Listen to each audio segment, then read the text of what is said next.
These are the worst 5 losses of the Collingwood Football Club in the life of Peter Helliar. Peter Helliar, King of Moomba, Your Majesty. Comedian, hosted before the game. He's done everything. I feel, Pete, this video is going to be watched more by people who don't support Collingwood. Yeah, this is a reasonably cruel exercise that you have partaken in. I understand the wins. That was fun to go through, and I had many options. Losses, I have to say, I tend to forget it, move on quickly. Block them? Block them. Block is a good word. And move on with my life. So this was a reasonably painful exercise. I thank you for it. Number 5 is round 7, 2021, Collingwood v the Gold Coast Suns. And this game was played at the MCG. And the reason it is amongst my worst losses is because it's the Gold Coast Suns at the MCG. There's really nothing more to it, to be honest. We should not be losing, particularly 2021, to the Gold Coast Suns at the MCG. It was frustrating. It was just one of those days where you forget why you like football.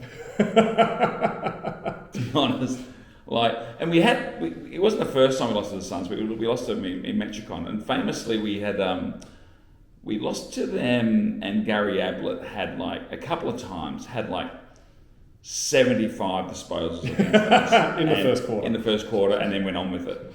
And for some reason, we never decided to tag him or put a bloke on him. And I can understand the no tag philosophy, but when a bloke is having 75 touches in the first quarter, maybe give him some attention. But he didn't play in this game. He didn't play in this game. So if Ablett had played in this game and had 470 touches, then you're going to go, okay, well, whatever. But he didn't play in this game. And were you there? I was there. And how did both Suns fans react? They were up and about. Once we explained the rules to them, they enjoyed it. It took them a while to realise they were actually winning. And once I said, "No, you actually won the game. The siren's gone. It's finite." They were like, "Oh, okay, cool." And then they offered you some meth. Number 4. Round 10, 1984, Collingwood v the Bulldogs. Footscray, yes, as they were known back then. Thank you, our proper name. Yes, at the Whitten Oval, the Western Oval, as it was called. I think we're all happy with Whitten Oval. And this was, I wasn't at this game. I was 9 years old. Yeah, I was 2. You were 2. But I distinctly remember listening to it on the radio.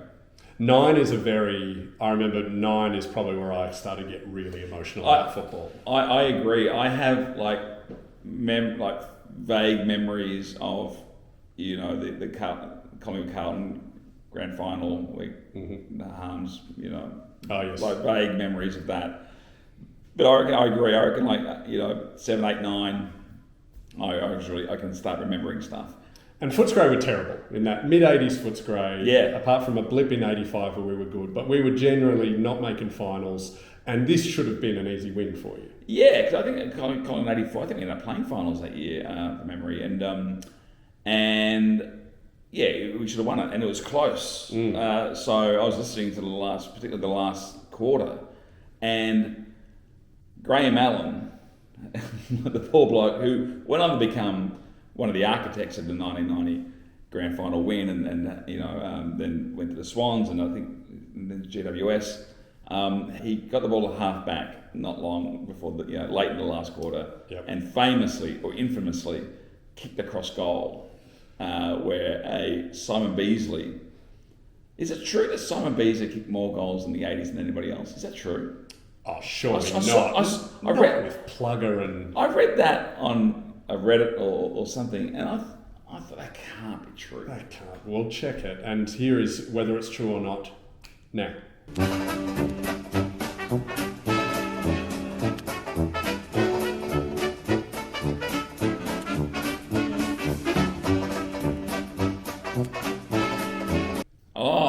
go. Now we know. Yes. So he marked it and went back and kicked truly. And the thing, it's always stuck in my mind. It was a lesson learnt.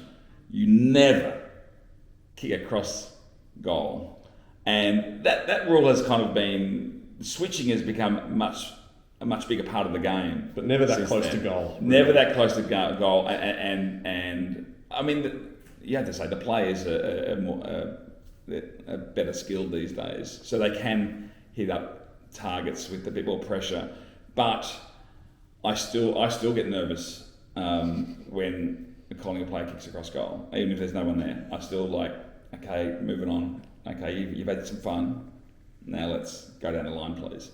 In Graham's defence, it's a very squally breeze out at West Footscray. So he might have been trying to belt it straight up the guts, but it just got taken across the goal. He got taken. But that for some reason, that loss in my childhood is the one that I remember the most. Number 3. Number 3 is round 1, 2024, which, as we're recording this, is about 4 days ago. When we were texting planning this, you said if we lose to the Swans, I'm not coming in, and I thought that's just a bit of comedic exaggeration, but here it is. It made the list. It made the list, and there's a reason. There's a reason for it. It's not necessarily just about that game, as disappointing as it was. We unfurled the flag. That's disappointment, and it just was a very un-Collingwood-like performance. This is more of a philosophy, or more of a feel, kind of a vibe, kind of a selection. Because I'm not sure about you, Danny, but you miss football so much over the summer. Yes. This summer, I have to say, coming off the back of a premiership, you miss it a bit less. You like to savour. The joy. Yeah, you're almost annoyed the season's starting. It's yes. like, hey, the good guys won. End of the series. It's like, should we just end football now? Yeah, we're done. And so the season starts, we lose the GWS in opening round up at their home ground. But you're always looking forward to your first game of the year. We can go to the MCG, in Collingwood's case, and hopefully see a win. So we come up against the Swans, very good team, got a few players out, we're almost at full strength. We should win. But the reason I selected it is those reminders when you are looking forward to football so much, and then you get there. When you miss football, what you're actually missing are the victories, are the good times of football, of winning a premiership or winning games, winning finals. You're not missing the hollow feeling of losing, of going, I've just wasted 5 hours of my life. Yeah. And when that feeling comes back to you in round 1, it's not nice. I don't like it. So this is not just about round 1, 2024. This is for any round 1 that Collingwood have lost in their entire history. Well, certainly over the last 48 years. And you know that next year, round 1, you will have forgotten this feeling. So this is actually a good reminder to everyone before you start, whatever footy season you're about to begin. Just know it, for half of you, it's going to hurt like hell. Watch this video back. Yeah. I can't believe we're not even in round 3 yet, and our round 6 bye cannot come quick enough. And the number 2 worst loss of Collingwood in Peter Helliar's life. Round 5, 1995, Collingwood v Essendon, Anzac Day. Now. Yes, hang on. Technicality here. Loophole. This is not a loss. This is a draw. Now, anyone else, I would be saying that's against the rules of this show, but you are the reigning monarch of Moomba. Thank you. I'll give you royal pardon. Thank you very much. I appreciate that. And I mean, to be honest, the order of these losses is a little bit arbitrary because all losses are shit. Collingwood have played many famous draws, obviously a couple of grand finals. I actually have a slight kind of love-hate relationship with this game because I thought we should have won on the day. Sat Rocker kicks an absolute bag.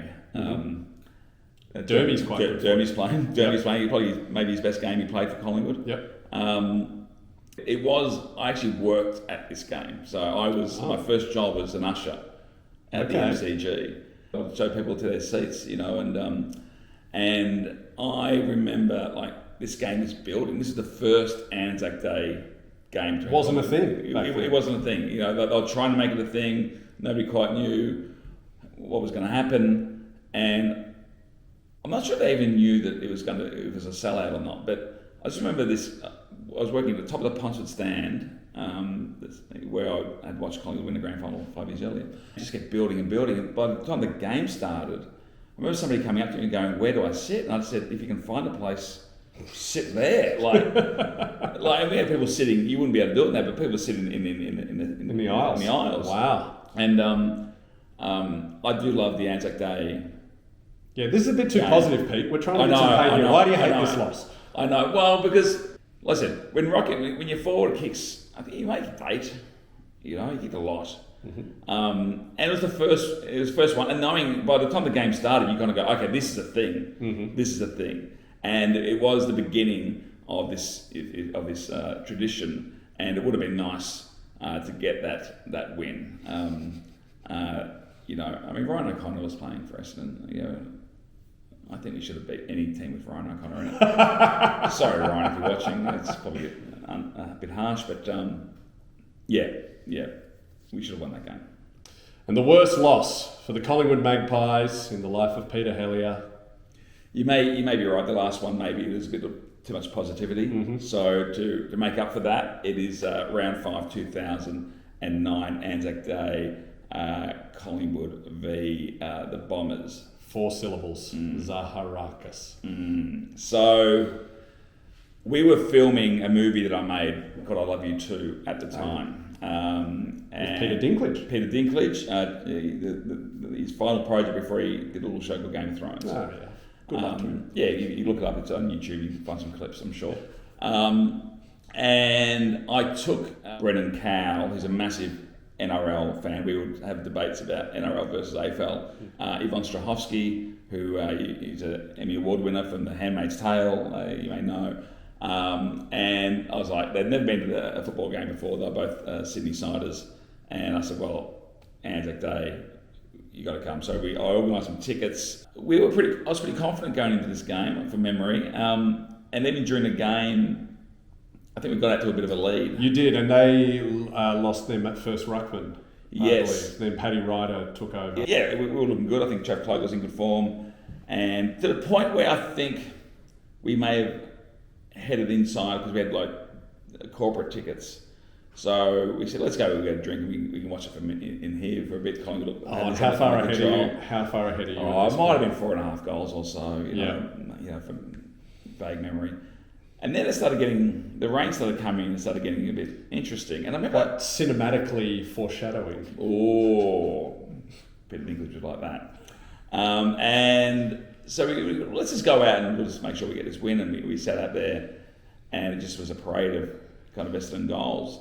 Memory, Trav Cloak either kicked one late or should have got a free... It was a bad non-decision free kick that, I try to wipe these things from my memory, but then David Zaharakis, I think I've since met him, and he's a lovely... He is a lovely guy. He's as lovely as he is good looking. Yes. He kicks this kind of pretty miraculous goal. He actually gets pushed as he kicks it in the wet from outside 50. Yes. It's his first ever goal. Is that his first ever goal? That's made it even worse. Thanks, Danny. Sorry. I didn't realise you were pounding on the pain as we go along. But it goes through. So this kind of joyous kind of day had turned, when you take friends to the football, I mean, to be honest, it was still a good exhibition of what Aussie rules is. You want a close game, I guess, when you take friends, but the joy had gone, like the colour had gone from my face, and the joy had kind of gone. It was a bit devastating. So David Zaharakis, you're a handsome, but you have caused me some pain. So that's Pete's list. What did he get wrong? What did he get right? Let me know in the comments. For all the Collingwood fans, I hope it wasn't too painful. For all the non-Collingwood fans, I hope you enjoyed that Schadenfreude, you vindictive people.